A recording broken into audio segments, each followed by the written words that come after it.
కాంగ్రెస్ ప్రభుత్వం వచ్చిన వెంటనే హైడ్రా మీద పడిపోయింది. ఇప్పుడు జూబ్లీ హిల్స్‌లో ప్రత్యేకంగా చూసుకుంటే ఈ హైడ్రా వల్ల నష్టపోయిన ప్రజలు చాలా ఎక్కువగా ఉన్నారు. అవును. సో, ఈ హైడ్రా గురించి మీ అభిప్రాయం ఏంటి?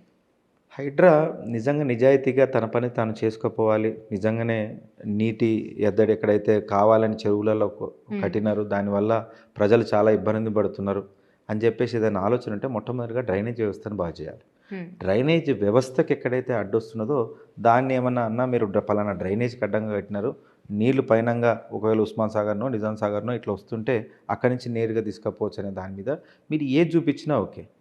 వాళ్ళు తీసుకున్న ప్రతి ఒక్క నిర్ణయం తప్పే. ఒకటి హైడ్రా ప్రాజెక్ట్ పేరు మీద, రెండోది మూసీ వెడల్పు హ్మ్. సుందరీకరణ పేరు మీద వాళ్ళు చేస్తున్నటువంటి చర్యలన్నీ కూడా తప్పే. హైడ్రా పేరు మీద ఇదే బోర్బండ డివిజన్, ఇదే జూబ్లీహిల్స్ నియోజకవర్గాన్ని మనం ఉదాహరణ తీసుకుంటే అక్కడ చెరువుకి ఆనుకొని ఉన్న ఒక 3 ఇల్లులను వదిలిపెట్టి పక్కన 4 ఇల్లును కూలగొట్టారు. ముందు 3 ఇల్లులు ఎందుకు కూలగొట్టలేదంటే వాళ్ళకి సంబంధం లేదు. మళ్ళా ఇంకా లోపలికొచ్చి కాలనీలలో 1, 2, 3 ఎక్కడైతే బీఆర్ఎస్ పార్టీ నాయకులు ఉంటే వాళ్ళని బెదిరించాలి. ఏం చేయాలి?